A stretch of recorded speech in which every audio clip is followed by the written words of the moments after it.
vídeo de hoje nós vamos conversar um pouquinho sobre o Manual do Minotauro, que é um livro da Laerte, publicado agora em 2021 pela Companhia das Letras e que reúne mais de 1.500 tirinhas que foram publicadas originalmente entre 2004 e 2015 no blog chamado Manual do Minotauro, que inclusive continua no ar até hoje.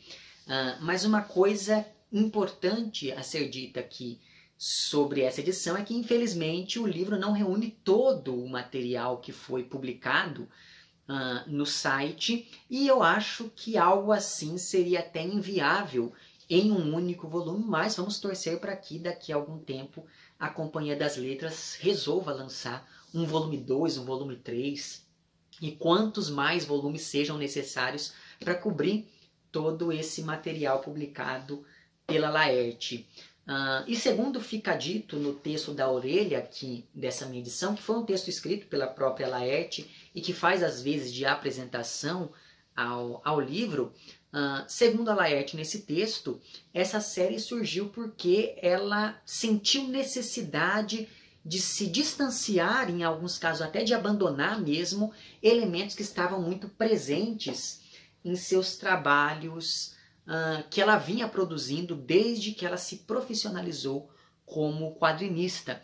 Por exemplo, ao invés de um registro mais ligado ao humor, como acontece, por exemplo, na série dos Piratas do Tietê, as tirinhas aqui do Manual do Minotauro têm uma dicção muito mais próxima do poético, do filosófico.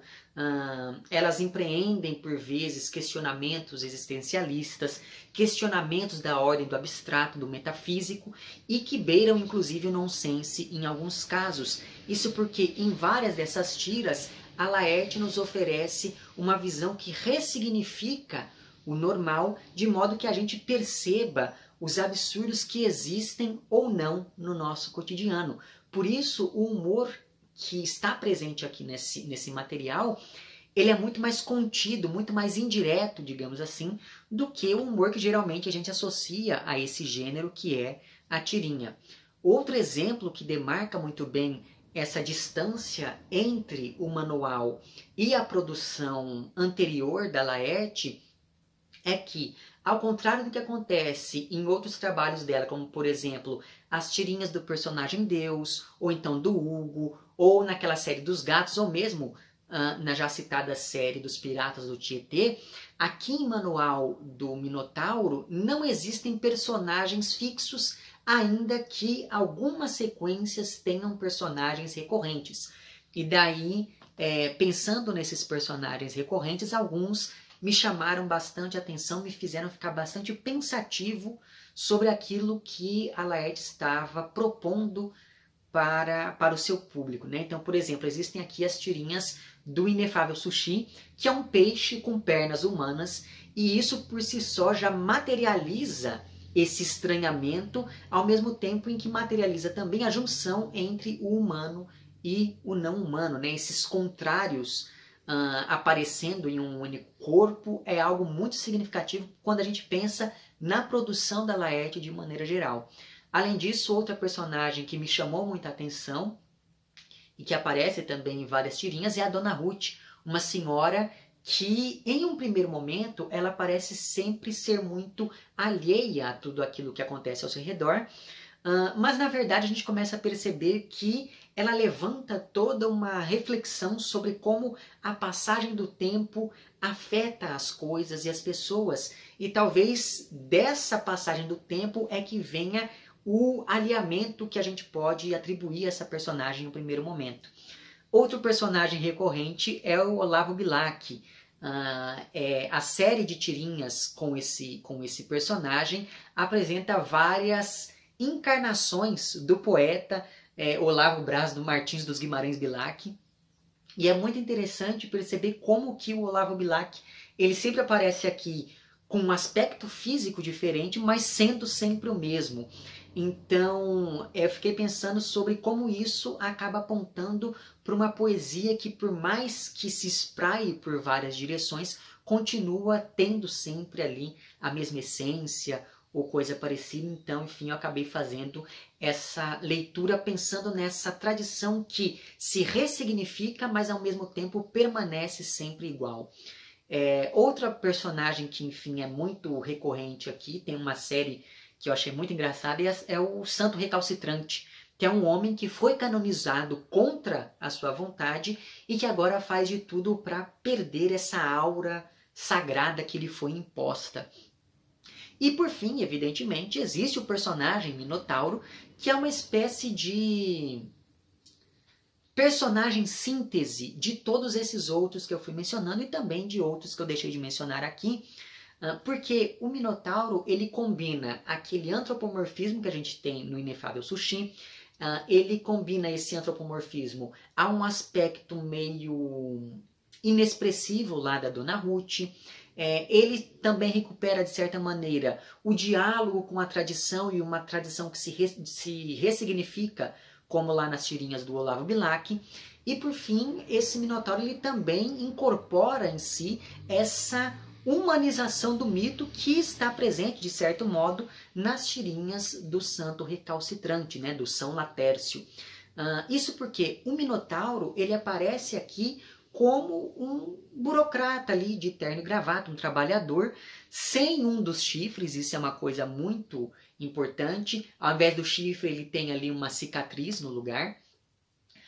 E tudo isso, todo esse aspecto novo desse personagem, ajuda a compor a imagem de uma criatura domada, digamos assim, muito mais próxima do humano e que tem muito pouco a ver com aquela figura feroz e selvagem que a gente tem na mitologia grega, de modo que é como se toda aquela tragédia do mito original fizesse parte do cotidiano desse personagem aqui. Na verdade, parando para pensar, é como se aquele mesmo tempo que fez com que a Dona Ruth ficasse meio alheia a tudo, tivesse afetado também o próprio Minotauro, e talvez a principal marca dessa passagem do tempo seja a cicatriz que ele tem no lugar de um dos chifres. Então, digamos que foi um tempo que passou, mas não passou impunemente. E por falar nesse Minotauro, eu fiquei pensando bastante sobre o título do livro e dessa série de tirinhas, enfim. E eu vou falar primeiro dos termos desse título, para que depois a gente pense no que esses termos, no que essas palavras significam ou podem significar e sugerir juntas, né? Então, primeiramente, nós temos aqui a palavra manual. E essa palavra pode dar a entender algo que pode ser manipulado facilmente. Então, é no mínimo irônico que um livro desse tamanho tenha esse título, né? Porque, enfim, é um livro que ele é tão grande que é meio desconfortável de você manipular. Então, é tudo menos manual, pensando nesse sentido de algo que é portátil, digamos assim. Além disso, pensando ainda na palavra manual, e pensando agora no manual como um gênero, geralmente o gênero manual se refere a um tipo de texto bem objetivo, sem ambiguidades, que instrui o leitor do jeito mais prático e didático possível sobre o modo de se fazer alguma coisa. Ou seja, o manual é aquilo que sistematiza um determinado conhecimento. Então, logo nas primeiras páginas, já fica claro que esse manual aqui do título é bem irônico, já que o texto em si é bastante fractal, experimental, enfim, é um texto bastante caótico, até mesmo por conta daquela questão do nonsense que eu já falei antes. Por outro lado, se por um lado a palavra manual evoca todo esse conhecimento mais, digamos, técnico, por outro lado, a palavra minotauro evoca toda uma tradição mitológica ligada ao traiçoeiro, ao selvagem, ao animalesco e principalmente à ambiguidade, à incerteza e à confusão, já que falar no Minotauro implica também falar no labirinto, que é ao mesmo tempo a prisão a casa e toda a realidade dessa figura que está tão perdida ali dentro quanto qualquer pessoa que entre naquele espaço. Então, o Minotauro, ele está perdido e preso na própria casa e ele não pode sair dali. Então, mesmo quando o tempo passa, ele não pode ter certezas sobre, por exemplo, onde fica a saída daquele lugar. Então, o mito do Minotauro, ele evoca toda essa noção, enfim, da ambiguidade, exatamente porque essa figura está ali em meio desse espaço literalmente labiríntico. E talvez por isso a imagem do Minotauro seja tão recorrente. Basta a gente pensar, por exemplo, naquela peça de teatro do Júlio Cortázar, Os Reis, sobre a qual eu já falei aqui inclusive, ou então no conto famosíssimo, né, do Borges, que está lá no Aleph, que é A Casa de Asterion, sobre o qual também já falei por aqui. Então, esses textos, eles recuperam muito bem também essa tradição ao apontar para essas infinitas leituras possíveis graças à ambiguidade presente no mito original.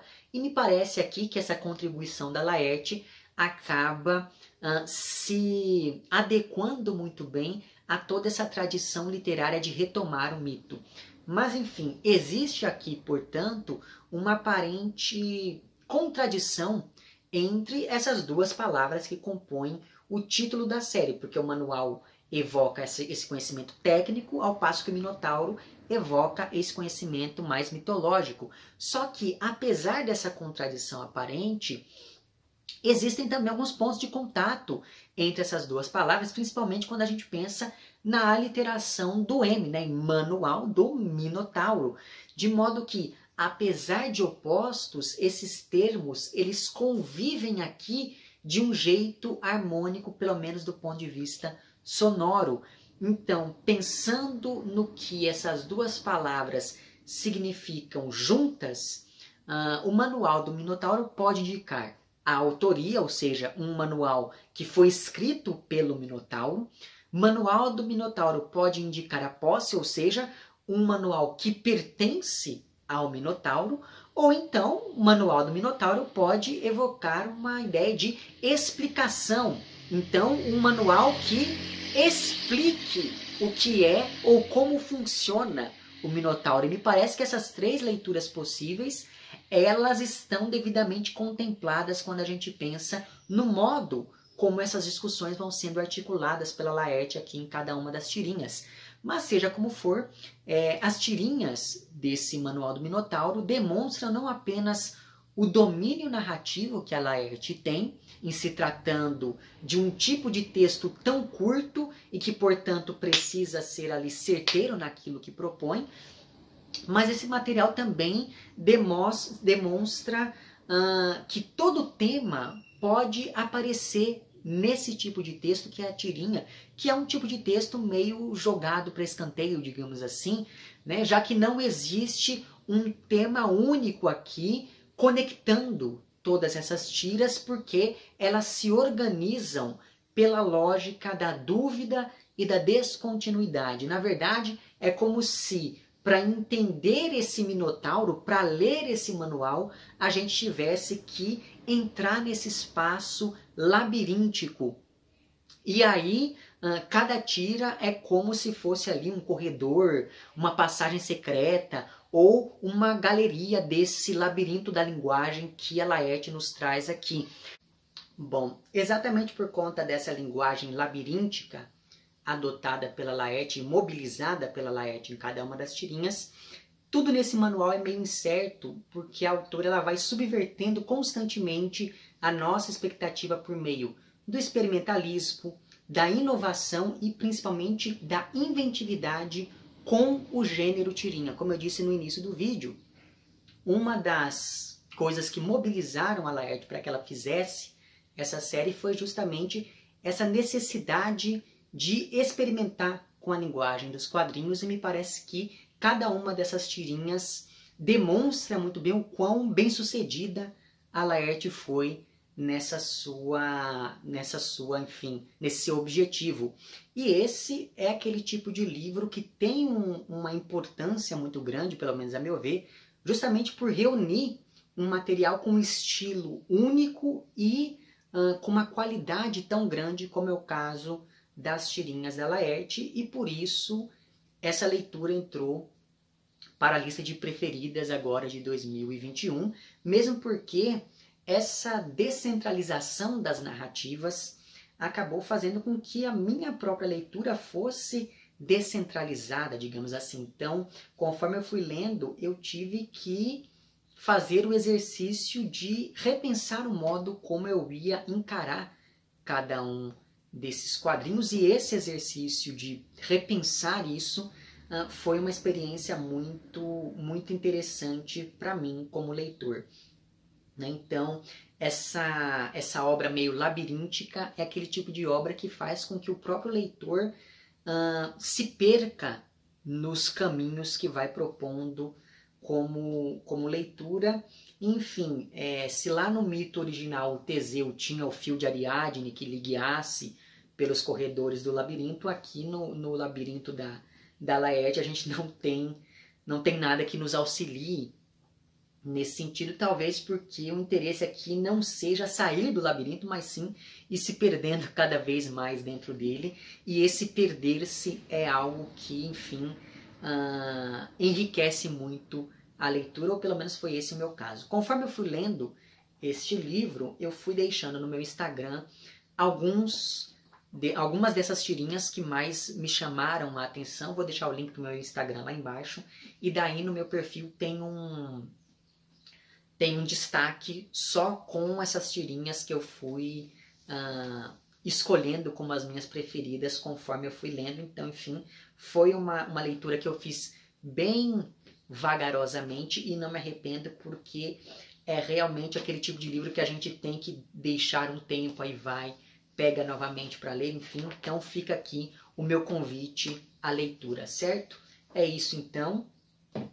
Se você gostou desse vídeo, faça tudo aquilo que você sabe que deve ser feito, né? Compartilha, curta, etc, etc.